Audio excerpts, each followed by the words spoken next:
சட்டமன்ற நாடாளுமன்ற முன்னாள் இந்நாள் உறுப்பினர்களே, அன்பு சகோதரர் முன்னாள் முதல்வர் OPS அவர்களே, உள்ளாட்சி அமைப்புகளின் பிரதிநிதிகளே, இந்த மாநாட்டிற்காக இரவு பகலாக உழைத்திருக்கக்கூடிய ஒருங்கிணைந்த திருச்சி மாவட்ட கழகத்துடைய நிர்வாகிகளே, உங்கள் அனைவருக்கும் என்னுடைய மாலை வணக்கம். கடந்த 3 மாசமா நாம் நடத்துவது மாநாடுகள் தான். தம்பி உதயநிதி அவர்கள் மண்டல வாரியாக நடத்தின இளைஞரணி நிர்வாகிகள் சந்திப்பு மாநாடுகள், என்னுடைய அன்பு தங்கை கனிமொழி அவர்கள் நடத்தின மகளிர் அணியின் வெல்லும் தமிழ் பெண்கள் மாநாடுகள், சென்னை, மதுரை, கோவை, திருப்பத்தூர் என மண்டல அளவிலே நடத்தப்பட்ட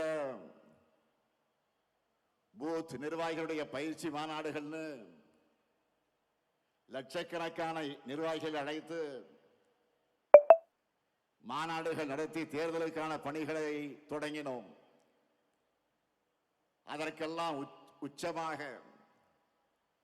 இன்று 10 லட்சம் பேர் பங்கெடுத்திருக்கக்கூடிய பெரிதினும் பெரிய மாநாடா திருச்சியில இந்த மாநில மாநாடு நடந்து கொண்டிருக்கிறது. இங்க நான் வந்தப்போ மாநாட்டு என்ட்ரியில இருந்து மேடை வரைக்கும் நீங்க கொடுத்திருக்கக்கூடிய இந்த வரவேற்பு, அடாடாடாடாடா, அதே போல உங்க முகத்துல பார்த்த மகிழ்ச்சி இருக்க,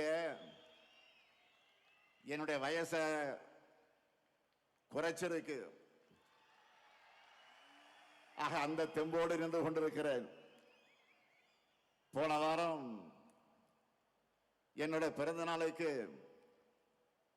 போன்ல எனக்கு மற்ற மாநிலங்களிலிருந்து தலைவர்கள் எல்லாம் வாழ்த்து சொன்னப்போ என்னுடைய வயசை நம்ப முடியலன்னு சொன்னாங்க. இந்த மாதிரி என்னை இளமையா வச்சிருக்க காரணமே நீங்க தான், உங்க அன்பு தான். ஆன்மீக அன்பர்கள் சொல்லுவாங்க, என்ன தவம் செய்தனை, அதுபோல உங்களை எல்லாம் உடன்பிறப்புகளாக பெற நான் என்ன தவம் செய்தேனோ, கோடிக்கணக்கான உடன்பிறப்புகளோட தலைமை தொண்டனா என்னை தேர்ந்தெடுத்தது நீங்க தான். இந்த தாய் தமிழ்நாட்டினுடைய முதலமைச்சரா நான் பொறுப்பேற்க காரணமும் நீங்க தான். உங்களால் தான் நான் வளர்ந்தேன், உங்களால் தான் நான் உயர்ந்தேன், உங்களுக்காகத்தான் நான் வாழுகிறேன். இந்த பாச பிணைப்பு, உடன்பிறப்புகள் என்ற இந்த உயிர் துடிப்பு, இதெல்லாம் இன்றைக்கு நேற்றைக்கு ஏற்பட்ட பந்தமா? திராவிட முன்னேற்ற கழகம் உருவான காலம் தொட்டு 75 ஆண்டுகளாக தொடர்கிற அன்பு இது. பேரறிஞர் அண்ணாவும் முத்தமிழறிஞர் கலைஞரும் அவர் வழிவந்திருக்கக்கூடிய நானும் இந்த பாச உணவைத்தான் உங்களிடத்தில் நான் பார்க்கிறேன். கழக வரலாற்றில் எத்தனையோ திருப்பு முனைகளுக்கு அடித்தளமிட்ட தீரர்கள் கோட்டமாம் திருச்சியில இந்த மாநாட்டை நாம் நடத்தி கொண்டிருக்கிறோம். இந்த மாநாடு எதுக்குன்னு நிறைய பேர் கேட்கிறாங்க. ஒரு கிரிக்கெட் மேட்ச்ல ஃபர்ஸ்ட் பால்ல இருந்த ரன் அடிக்கிறது முக்கியம்தான். அதே சமயம் ஃபைனல் ஓவர்களை அடிச்சு ஆடி லாஸ்ட் பால்ல வின்னிங் ஷாட்டா சிக்ஸர் அடிச்சு ஜெயிக்கிறது என்பது கிராண்ட் பினிஷிங்காக இருக்கும். அப்படிப்பட்ட வெற்றியை 2026 நாம் பெறுவதற்காகத்தான் இந்த மாநாடு. அதுக்காகத்தான் இந்த மாபெரும் மாநில மாநாட்டை இவ்வளவு சிறப்பாக ஏற்பாடு செய்திருக்கிறார் நம்முடைய மாண்புமிகு அமைச்சர் ஆர்வி சகோதரர் திருச்சியின் தீரர் KN நேரு அவர்கள். முதல்ல அவருக்கு தலைவராக என்னுடைய சார்பிலும், மேடையில் இருக்கக்கூடிய தலைமை கழகத்தின் நிர்வாகிகள் சார்பிலும், என் எதிரில் இருக்கக்கூடிய அனைவரின் சார்பிலும் நம்முடைய பாராட்டுக்கள், வாழ்த்துக்கள். நம்ம நேரு கிட்ட மாநாடுன்னு சொல்லிட்டாலே போதும், அவருக்குள்ள ஒரு புதிய எனர்ஜி வந்துடும். நாம நினைக்கிறதை விட எப்போ பிரம்மாண்டமாக பண்ணுவதுதான் நேருவுடைய ஸ்டைல். அதனால்தான் நான் எப்பவும் சொல்றது, மாநாடு நான் நேரு, நேரு நான் மாநாடு. இப்ப கூட பாருங்க, 200 ஏக்கர் இடத்தை தேர்ந்தெடுத்து 200 இடங்கள்ல வெல்லணும்னு குறிப்பால தொண்டர்களுக்கு சொல்லிட்டாரு. நமக்கான கிரவுண்ட ரெடி பண்ணி கொடுத்துட்டாரு. இனிமே நாம தொடர்ந்து நாம அடிச்சு ஆடணும். இந்த மாபெரும் மாநாட்டுக்காக அயராது உழைத்திருக்கக்கூடிய அவருக்கும், அவருக்கு துணை நின்ற ஒருங்கிணைந்த திருச்சி மாவட்ட நிர்வாகிகளுக்கும் என்னுடைய பாராட்டுக்கள், வாழ்த்துக்கள். இன்றைக்கு நாம் முழங்கும் ஸ்டாலின் தொடரட்டும், தமிழ்நாடு வெல்லட்டும், இது ஏதோ தனிப்பட்ட ஸ்டாலினுக்காக முழக்கம் அல்ல. நம்ம எல்லாம் உருவாக்கின திராவிட முன்னேற்ற கழகம் தொடரட்டும் என்பதுதான் இதனுடைய உண்மையான பொருள். திருச்சியை மாநாட்டுக்காக நாம் ஏன் தேர்ந்தெடுக்கிறோம்? இது தமிழ்நாட்டுடைய மைய பகுதி மட்டுமல்ல, இதுதான் கழகத்தின் மாநாட்டு பகுதி. இன்றைக்கு நாம் நடத்திட்டு இருக்கிறது 12வது மாநில மாநாடு. இந்த 12 மாநில மாநாடுகள்ல 7 மாநாடுகள் திருச்சியில தான் நடந்திருக்கிறது.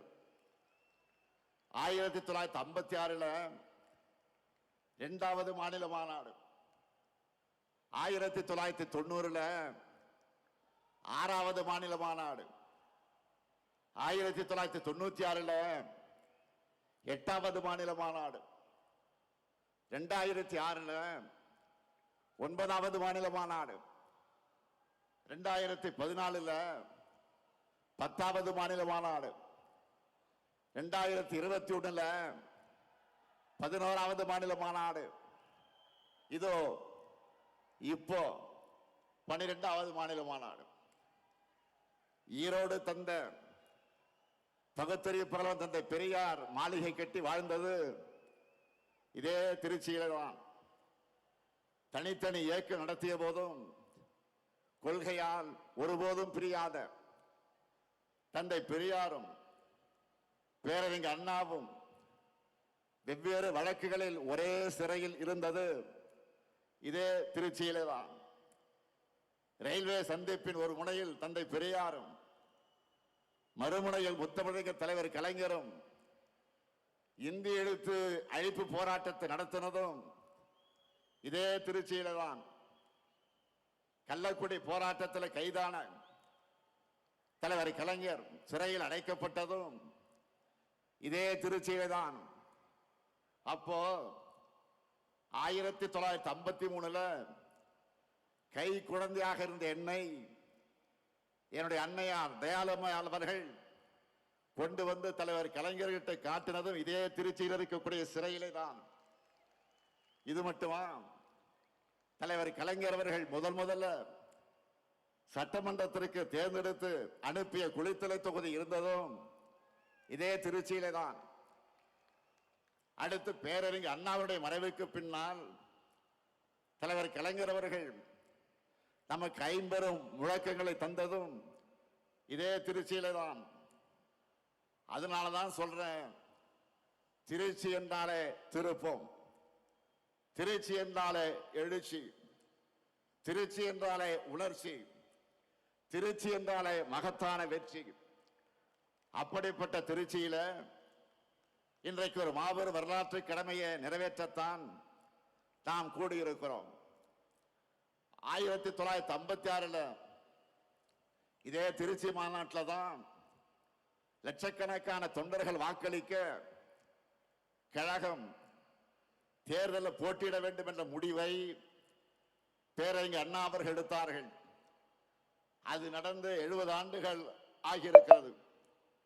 இந்த தருணத்தில் தந்தை பெரியாரால் கொள்கை உரம் பெற்று பேரறிஞர் அண்ணா அவர்களால் பக்குவப்படுத்தப்பட்டு தமிழக தலைவர் கலைஞர் அவர்களால் வழிநடத்தப்பட்ட நாம தான் தமிழ்நாட்டை தொடர்ந்து ஆள வேண்டும் என்ற உறுதியை இந்த மாநாட்டில் எடுத்துக்கொள்ள வேண்டும். இந்தியாவிலேயே முதல் மாநில கட்சியா நம்முடைய கழகத்தை ஆட்சியில் அமர்த்தினார் பேரறிஞர் பெருந்தகை அறிஞர் அண்ணா அவர்கள். அவரது வழியில 5 முறை தமிழ்நாட்டை ஆட்சி செய்தார் நம்முடைய உயர்நீக தலைவர் கலைஞர் அவர்கள். ஒரு நீண்ட இடைவெளிக்கு பிறகு 10 ஆண்டுகள் கழித்து உங்களின் ஒருவரான என்னுடைய தலைமையில 6வது முறையாக ஆட்சிக்கு வந்தோம். இப்போ 7வது முறை மட்டுமல்ல, இனி என்னாலும் கழகம்தான் தமிழ்நாட்டை ஆளணும் என்ற சூழ்நிலைக்குத்தான் இங்கே கூடியிருக்கிறோம். இதுதான் நம்முடைய கடமை, அனைவருடைய பெருங்கடமை. இதை எதற்காக சொல்லுகிறேன் என்று கேட்டால், நான் முதலமைச்சராகவும் சில பேர் அமைச்சர்களாகவும் பல பேர் எம்எல்ஏ ஆகவும் சொல்லுகிறோமா? இல்லை. நம்ம தமிழினத்தை காக்க தகுதியும் திறமையும் உழைப்பும் கொண்ட ஒரே படை நம்முடைய கருப்பு சிவப்பு படைதான். நமக்குன்னு ஒரு மாபெரும் வரலாறு இருக்கிறது, நமக்கென்று ஒரு லெகசி இருக்கு. தமிழை காத்தவர்கள் நாம், தமிழ்நாட்டுக்கு பேர் வச்சவங்க நாம், நம் மாநிலத்தை எல்லா நிலையிலும் உயர்த்துறவங்க நாம். இப்ப கூட தமிழ் மண்ணுக்கு காவல் அரணா இருக்கிறவங்க நாம தான். தமிழ்நாடு நம்மை நம்பித்தான் இருக்கு, நாமும் தமிழ்நாட்டை நம்பித்தான் இருக்கிறோம். அதற்காகத்தான் சொல்லுகிறேன், திராவிட முன்னேற்ற கழக ஆட்சி தொய்வில்லாமல் தொடரணும். அதற்காக நாம உழைக்கணும், அதற்காகத்தான் சூழலைக்கணும். இந்த நேரத்தில் தந்தை பெரியார் 1971 தேர்தலின் போது சொன்னதை நினைச்சு பார்க்கிறேன். திமுக ஆட்சி தொடர்ந்தாதான் தமிழ் சமுதாயம் எதிர்பார்க்கிற முன்னேற்றம் ஏற்படும். இப்பவும் தந்தை பெரியார் சொன்னதை மனசுல வச்சு நம்முடைய பயணத்தை தொடரணும்.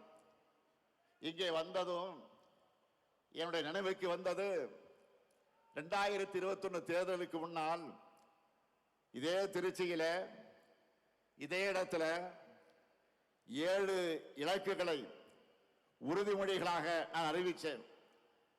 அதில் முதல் இலக்கு வளரும் வாய்ப்புகள், வளமான தமிழ்நாடு. 2வது இலக்கு மகசூல் பெருக்கம், மகிழும் விவசாயி. 3வது இலக்கு குடிமக்கள் அனைவருக்கும் குறையாத தண்ணீர். 4வது இலக்கு அனைவருக்கும் உயர்தர கல்வி, உயர்ந்த மருத்துவம். 5வது இலக்கு எழில்மிகு மாநகரங்களின் மாநிலம். 6வது இலக்கு உயர்தர ஊரக கட்டமைப்பு, உயர்ந்த வாழ்க்கை தரம். 7வது இலக்கு அனைவருக்கும் அனைத்துமான தமிழ்நாடு. நெஞ்சை நிமிர்த்தி சொல்லுகிறேன், இந்த 7 இலக்குகளையும் நம்முடைய 5 ஆண்டு ஆட்சியுடைய திட்டங்களால நிறைவேற்றி காட்டியிருக்கிறோம். அதனாலதான் மக்கள் மகிழ்ச்சியாக இருக்காங்க. இதையெல்லாம் நம்முடைய எதிரிகளே இன்றைக்கு மனசுக்குள்ள ஒத்துக்கொள்வாங்க. காரணம், யாராலும் மறைக்க முடியாத, மறுக்க முடியாத உண்மை இது. தமிழ்நாட்டை தொடர்ந்து புறக்கணிக்கிற ஒன்றிய பாஜக அரசு கூட நம்பர் 1 மாநிலம் தமிழ்நாடுன்னு சொல்றாங்க.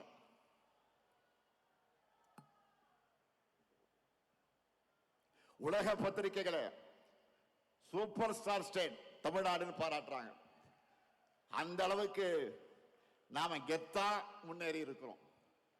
கடந்த 5 ஆண்டுகள்ல நம்ம செஞ்சிருக்கக்கூடிய சாதனைகளை நினைச்சு பாருங்க. எத்தனை நெருக்கடிகள், எத்தனை பிரச்சனைகள் தகர்த்து நாம முன்னேறி இருக்கோம். 3 நாட்களுக்கு முன்னாடி கூட சென்னையில் 2030க்கான 14 உறுதிமொழிகளை ஸ்டாலின் ஸ்டேட்மெண்ட்னு நான் அறிவிச்சேன். அந்த மேடையில் அமைச்சர்கள் ஒவ்வொரு துறையிலும் நம்ம என்ன சாதிச்சிருக்கிறோம்னு சொன்னாங்க. 5 ஆண்டுகள்ல ஒரு மாநில அரசால இவ்வளவு பண்ண முடியுமான்னு எல்லாரும் பிரமிச்சு பார்த்தாங்க. நமக்கே மலைப்பா இருந்துச்சு. நம்முடைய சாதனைகளை பிபிடி போட்டு காட்டணும், டிவியில போட்டு காட்டணும். அதுல அதிமுக ஆட்சியோட நாம செஞ்சிருக்கிறத கம்பேர் பண்ணி சொன்னாங்க. அதுல சிலதை மட்டும் உங்களுக்கு நான் சொல்ல விரும்புகிறேன். நல்லா கவனிங்க. மக்கள் கிட்ட போய் நீங்க சொல்லணும். கடந்த 2011 மன்னிக்கணும் 2016 2021 அதிமுக ஆட்சியில தொழில் முதலீட்டுக்காக போடப்பட்ட புரிந்துணர்வு ஒப்பந்தங்கள் எவ்வளவு தெரியுமா? 471. இதுவே நம்ம திராவிட மாடல் ஆட்சியில 1190 புரிந்துணர்வு ஒப்பந்தங்கள் போட்டிருக்கிறோம். கடந்த கால ஆட்சியில ஈர்த்த முதலீடு, அதிமுக ஆட்சியில ஈர்த்த முதலீடு 4,13,414 கோடி தான். ஆனா நம்ம ஆட்சி காலத்துல 12,54,133 கோடி ரூபாய்க்கான முதலீடுகளை ஈர்த்திருக்கிறோம். 3 மடங்கு அதிகம். 2016 21 புதுசா 4 சிப்காட் தொழிற்பூங்காக்களை தொடங்கினாங்க. அதிமுக ஆட்சியில் 4 தான் சிப்காட் தொழிற்பூங்கா. ஆனா நாம 33 புது சிப்காட் தொழிற்பூங்காக்களை தொடங்கி இருக்கிறோம். ஸ்டார்ட் அப் நிறுவனங்கள் எடுத்துக்கிட்டா 2021 வரைக்கும் இருந்த எண்ணிக்கை, அதிமுக ஆட்சியில் இருந்த எண்ணிக்கை எவ்வளவு தெரியுமா? 2045. இப்போ நம்ம ஆட்சியில 13,500க்கு மேற்பட்ட ஸ்டார்ட் அப் நிறுவனங்களை நம்ம ஆட்சியில் தொடங்கி இருக்கிறோம். அடுத்து வேளாண் துறை 2016 21 வரைக்கும் அவங்க ஆட்சியில் 57.26 லட்சம் ஹெக்டராக இருந்த மொத்த சாகுபடி பரப்பை இப்போ 62.32 லட்சம் ஹெக்டராக உயர்த்தி இருக்கிறோம். 5 வருஷத்துல 5 லட்சம் ஹெக்டர் உயர்ந்திருக்கு. கடந்த ஆட்சி காலத்துல 1.3 லட்சம் விவசாயிகளுக்கு தான் இலவச மின் இணைப்பு கொடுத்தாங்க. ஆனா நம்முடைய ஆட்சியில 2 லட்சத்துக்கு அதிகமான விவசாயிகளுக்கு இலவச மின் இணைப்பு கொடுத்திருக்கிறோம். 2016-21 அண்ணல் அம்பேத்கர் அயலக உயர்கல்வி உதவித்தொகை திட்டத்தில் படிச்ச மாணவருடைய எண்ணிக்கை எவ்வளவு தெரியுமா? 2 பேர் தான் அதிமுக ஆட்சியில். ஆனா நம்ம திராவிட மாடல் ஆட்சியில 386 மாணவர்களுக்கு 160 கோடி ரூபாய் உதவித்தொகை கொடுத்து படிக்கிறாங்க. அதே போல ஆதிதிராவிட மகளிருக்காக நன்னிலம் நிலவுடைமை திட்டத்தில் அதிமுக ஆட்சியில பயனடைந்த பெண்கள் எவ்வளவு தெரியுமா? 40 பேர் தான். 40 லட்சம் ரூபாய் கொடுத்தாங்க. அதுவே நம்ம திராவிட மாடல் ஆட்சியில 1026 பெண்களுக்கு சுமார் 50 கோடி ரூபாய் வழங்கி இருக்கிறோம். எவ்வளவு பெரிய வித்தியாசம்! அடுத்து ஸ்போர்ட்ஸ்ல, விளையாட்டுத்துறை ஸ்போர்ட்ஸ்ல நம்ம இளைஞர்கள் இன்னைக்கு எப்படியெல்லாம் சாதிக்கிறாங்க. அதுக்கு காரணம் என்ன? விளையாட்டுத்துறைக்கு 800 கோடி ரூபாயாக இருந்த நிதி ஒதுக்கீட்ட நம்ம ஆட்சியில 2228 கோடி ரூபாய் உயர்த்தி இருக்கிறோம். அது மட்டுமல்ல, 2016-21 வேலை வாய்ப்பு வழங்கப்பட்ட விளையாட்டு வீரர்கள் எத்தனை பேர் தெரியுமா? 3 பேர் தான். ஆனா நம்ம அரசுல 301 விளையாட்டு வீரர்களுக்கு வேலை வாய்ப்பு வழங்கி இருக்கிறோம். இப்படி எல்லா துறையிலும் லிஸ்ட் இருக்கு. மக்கள் பெரும் சுமையாக கருதுகிற மெடிக்கல் செலவுகள் போன ஆட்சியில முதலமைச்சருடைய விரிவான காப்பீட்டு திட்டத்தில் 49 லட்சம் பேர் பயனடைஞ்சவங்க. அந்த எண்ணிக்கையை நம்ம ஆட்சியில 90 லட்சமாக உயர்த்தி இருக்கிறோம். அதுக்கு காரணம், நம்ம அரசுல 72,000 இருந்த வருமான வரம்பை 1,20,000 உயர்த்தி கொடுத்தோம். இப்படி எல்லாவற்றிலும் 2 மடங்கு 3 மடங்கு ஏன் பல மடங்கு உயர்த்தி சாதனைகளை படைச்சிருக்கிறோம். இதுதான் வளர்ச்சி. அதனால்தான் வரலாற்று இல்லாத அளவுக்கு 14 ஆண்டுகள் கழிச்சு நம்ம ஆட்சியில 11.19 விழுக்காடு பொருளாதார வளர்ச்சியை நம்முடைய மாநிலம் அடைந்திருக்கிறது. நானும் தொடர்ந்து ஒவ்வொரு மேடையிலும் நம்முடைய சாதனைகள் டேட்டாவோடு சொல்லிக்கிட்டு இருக்கிறேன். செஞ்சதை கூட நம்மால முழுசா சொல்ல முடியல. அந்த அளவுக்கு ஒரு மிகப்பெரிய பட்டியல் இருக்கு. நம்ம திட்டங்களால பயனடைந்திருக்கிற எண்ணிக்கை மட்டும் சொல்ல கொஞ்சம் கேளுங்க. கலைஞர் மகளிர் உரிமை தொகை 1,31,00,000 பேர். காலை உணவு திட்டம் 19,34,000 குழந்தைகள். புதுமை பெண் திட்டம் 6,95,000 மாணவிகள். தமிழ் புதல்வன் திட்டம் 5,40,000 மாணவர்கள். நான் முதல்வன் திட்டம் 49,90,000 பயிற்சி சான்றிதழ்கள்.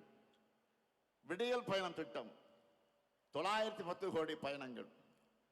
மக்களை தேடி மருத்துவம் 2,56,00,000 பேர். இன்னும் காப்ப நம்மை காக்க 48 திட்டம் 4 லட்சத்துக்கு அதிகமான உயிர்கள். பல்வேறு ஓய்வூதிய திட்டங்கள் மூலமா 30,50,000 பேர். பட்டா பெற்றவங்க 23,56,000 பேர். உங்களால டோட்டல் போட முடிஞ்சுதா இல்லையா? இன்னும் ஏராளமா இருக்கு, பெரிய லிஸ்டே இருக்கு. ஆனா அதையெல்லாம் நீங்க டோட்டல் போட்டு மக்கள் கிட்ட சொல்லணும். இப்ப தெரியுதா ஏன் நான் அடிக்கடி வெல்வோம் 200 சொல்றேன்னு? இவ்வளவு செஞ்சிருக்கிறோம். 200 தொகுதி உறுதியா இல்லையா? கேட்கல. உறுதியா இல்லையா? 200 தொகுதி உறுதியா இல்லையா? மகிழ்ச்சி. நீங்க பிரச்சாரத்துக்கு போறப்போ மக்கள் யாரை கேட்டீங்கனாலும் அவங்க நம்ம அரசோட திட்டங்கள்ல பயனடைஞ்சக்கூடியவங்க இருப்பாங்க. நம்ம அரசின் திட்டங்களோட பயனாளிகள் வாக்களிச்சாலே போதும். நாம தான் ஃபுல் ஸ்வீப்ல போனோம், முழு வெற்றி அடைவோம். கவலைப்படாதீங்க. அதான் இப்படி சொன்ன, புரியுதா உங்களுக்கு? அதை உறுதி செய்ய வேண்டியதுதான் உங்களுடைய பணி. இதே திருச்சி சிறகனூர்ல 5 ஆண்டுகளுக்கு முன்னாடி நான் சொன்ன வாக்குறுதிகளை நிறைவேற்றி காட்டிட்டு இன்றைக்கு மக்கள் முன்னாடி தெம்பா நம்பிக்கையா நிக்கிறேன். அடுத்து விரைவில் விரிவான தேர்தல் அறிக்கை தங்கை கனிமொழி தலைமையில தயாராகி கொண்டிருக்கிறது. விரைவில் அது வெளியிட போறோம். சமீபமா கவனிச்சிங்களா? மற்ற அரசியல் கட்சிகள் எல்லாம் ஏதோ இன்ஸ்டால்மெண்ட்ல தேர்தல் அறிக்கையை வெளியிட்டு இருக்காங்க. அதுல என்ன அறிவிக்கிறாங்க? நம்முடைய திராவிட மாடல் அரசு சார்பில் நாம் நிறைவேற்றி கொண்டிருக்கக்கூடிய திட்டங்களை டாப் அப் பண்ணி அப்படியே காப்பி எடுத்து அறிவிக்கிறாங்க. அவ்வளவுதான். ஏன்னா அவங்களுக்கும் வேற வழி இல்லை. நம்ம ஆட்சியில நிறைவேற்றிருக்கக்கூடிய திட்டங்களை இனி யாராலும் மாற்ற முடியாது, எவராலும் நிறுத்த முடியாது. யோசிச்சு பாருங்க. நாம வழங்குகிற மகளிர் உரிமை தொகையை யாராலும் நிறுத்த முடியுமா? முடியவே முடியாது. அப்படி அவங்க நினைச்சால அவங்க வீட்டு பெண்களை அவங்களுக்கு கட்சிக்கு ஓட்டு போட மாட்டாங்க, வீட்டை விட்டு வெளில அனுப்பிச்சிடுவாங்க. அதனாலதான் இப்ப அதிகப்படி தெரிவிக்கிறாங்க. அடுத்து பள்ளி குழந்தைகளுக்கான காலை உணவு திட்டத்தை யாராவது கை வைக்க முடியுமா? சொல்லுங்க, முடியுமா? அந்த குழந்தைகளை பட்டினி போட்டா தமிழ்நாட்டு மக்கள் அவங்க சும்மா விட மாட்டாங்க. அதே மாதிரி பெண்களுக்கான விடியல் பயண திட்டத்தை அவங்களால மாற்ற முடியுமா? முடியாது. இன்னும் இருக்கு. உயர்கல்விக்கு உறுதுணையா இருக்கிற புதுமை பெண் திட்டம், தமிழ் புதல்வன் திட்டம், நான் முதல்வன் திட்டம், இதையெல்லாம் தடுக்கவோ நிறுத்தவோ எந்த கட்சியாவது யோசிக்க முடியுமா? முடியாது. அது மட்டுமல்ல, முதியவர்களுக்கு வீடு தேடி ரேஷன் தரக்கூடிய தாயுமானவர் திட்டம், வீடு தேடி மருத்துவம் தரக்கூடிய மக்களை தேடி மருத்துவம் திட்டம், இதையெல்லாம் தொடர மாட்டோம் எந்த கட்சியாவது வாய் திறக்க முடியுமா? முடியுமா? சொல்லுங்க. இப்படி எவராலும் மாற்ற முடியாத திட்டங்கள் தான் இந்த முத்துவேல் கருணாநிதி ஸ்டாலினுடைய திட்டங்கள். அவங்களுக்கு தேர்தல் அறிக்கைக்கு கண்டென்ட் கொடுக்கிறத இந்த ஸ்டாலினுடைய திட்டங்கள் தான். அதனால்தான் உறுதியோடு சொல்றேன், இந்த திட்டங்கள் தமிழ்நாட்டில் இருக்கிற வரைக்கும் இந்த முத்துவேல் கருணாநிதி ஸ்டாலின் தான் தமிழ்நாட்டை ஆளுவான். நாம இவ்வளவையும் செஞ்சுட்டு மக்கள் கிட்ட வாக்கு கேட்கிறோம். ஆனா அதிமுக கூட்டணி சாரி அப்படி சொன்னா மோடி அமித்ஷாவும் கோச்சிப்பாங்க. என்டிஏ கூட்டணி சொல்லணும். கூட்டணிக்கு பேர் வைக்க கூட முடியாத நிலையில தான் இன்றைக்கு அதிமுக இருக்கு. சரி, அவங்க சொல்ற மாதிரி அந்த என்டிஏ கூட்டணி தமிழ்நாட்டுக்கு என்ன பண்ணி இருக்கு? கடந்த 5 ஆண்டுகள்ல நமக்கு தர வேண்டிய கல்வி நிதி, ஜல்ஜீவன் திட்ட நிதி, 100 நாள் வேலை திட்ட நிதி, பேரிடர் நிவாரண நிதி, நாம கேட்ட எதையும் தரல. மாநிலத்துக்கான சிறப்பு திட்டங்களையும் தரல. ஏன்? கோவை, மதுரை, திருச்சி இந்த மாவட்டங்களுடைய மெட்ரோ உள்ளிட்ட எந்த உட்கட்டமைப்பு திட்டங்களுக்கு அனுமதி தரல. நாம கேட்கிறது நன்மை செய்யணும், ஆட்சி பொறுப்புக்கு வரணும் என்ற எண்ணம் அவங்களுக்கு இருந்திருந்தா அடிப்படையா மாநிலத்துக்கு கேட்டதையாவது அவங்க கொடுத்திருக்கணும். எதுவுமே இல்லையா? பாஜக தமிழ்நாட்டுக்கு தந்ததெல்லாம் என்ன தெரியுமா? ஆளுநர் மூலமாக குடைச்சல், மாணவர்களின் உயிரோடு விளையாடக்கூடிய நீட் தேர்வு, இந்தி திணிப்பு, மிரட்டி பார்க்க ரைடுகள், இப்படிப்பட்ட ஆட்சிதான் பிரதமர் மோடி சொல்லுகிற என்டிஏ ஆட்சி. தமிழ்நாட்டுக்கு எந்த நன்மையும் செய்யாத இவங்க தான் நம்ம எதிர்த்து நிற்கிறாங்க. தமிழ்நாட்டு மேல எந்த அளவிற்கு வன்மம் இருக்குன்னு சொல்லணும்னா, தேர்தல் வருதுன்னு கூட தெரியாம, அதை பற்றி கவலைப்படாம, நமக்கான எதையும் அறிவிக்க இவங்களுக்கு மனசு வரல. நான் கேட்கிறேன், இப்படி திட்டமிட்டு தமிழ்நாட்டை புறக்கணிக்கிற என்டிஏ கூட்டணிக்கு எங்க மக்கள் எப்படி வாக்களிப்பாங்க? எந்த நம்பிக்கையில நீங்க தமிழ்நாட்டுக்கு வரீங்க? தமிழ்நாடு கேட்கிறதெல்லாம் நான் சொல்லுகிற என்டிஏவுக்கு நோ சொல்லக்கூடிய, நமக்கு கொடுப்பதெல்லாம் கேட்பதையெல்லாம் நோ என்று சொல்லக்கூடிய என்டிஏவுக்கு தமிழ்நாடு நோ தான் சொல்லும். இங்க உங்களுக்கு எப்பவும் நோ என்ட்ரி தான். உங்க டப்பா என்ஜினுக்கு தமிழ்நாடு எப்பவுமே நோ என்ட்ரி தான் சொல்லும். சில நாட்களுக்கு முன்ன நான் சொன்னேன், இந்த தேர்தல் தமிழ்நாடு வெர்சஸ் என்டிஏ, இன்னும் சொன்னா தமிழ்நாடு அணியா டெல்லி அணியா என்று பார்க்கிற தேர்தல் என்று சொன்ன உடனே நம்ம எதிரிகள் என்ன சொன்னாங்க? இது சட்டமன்றத்திற்கு நடக்கிற தேர்தல் தானே. இதை ஏன் தமிழ்நாடு வெர்சஸ் என்டிஏன்னு திமுக சொல்லுது? தமிழ்நாட்டுக்கு டெல்லிக்குமான தேர்தல்னு ஏன் ஸ்டாலின் சொல்றாரு அப்படின்னு கேட்கிறாங்க. திமுக என்கிற மாபெரும் இயக்கம் தேர்தல் நேரத்தில் மட்டும் மக்கள் கிட்ட வரக்கூடிய கட்சி அல்ல. மக்களின் உரிமைகளுக்காக எப்போதும் களத்தில் நிற்கக்கூடிய கட்சி. எங்களுக்கு தெரியும் தமிழ்நாட்டோட, தமிழ் மொழியோட, தமிழ் பண்பாட்டோட உண்மையான எதிரி யார் என்று எங்களுக்கு நல்லாவே தெரியும். அந்த எதிரியை எதிர்க்கக்கூடிய தெம்பும் திராணியும் கொண்ட ஒரே இயக்கம் திமுக என்பது மக்களுக்கு நல்லா தெரியும். அதிமுக முகமடியை போட்டுக்கிட்டு வந்தா எங்களுடைய தமிழ்நாட்டு மக்களுக்கு உங்களை அடையாளம் தெரியாம போயிடுமா? உங்களை முகத்திலே கிழிச்சு தமிழ்நாட்டு மக்கள் கிட்ட நாங்க அம்பலப்படுத்துவோம். தமிழ்நாட்டை எப்படியாவது நம்ம கிட்ட இருந்து விழுங்கி விடலாம் என்று நினைக்குது இந்த காவி கூட்டம்.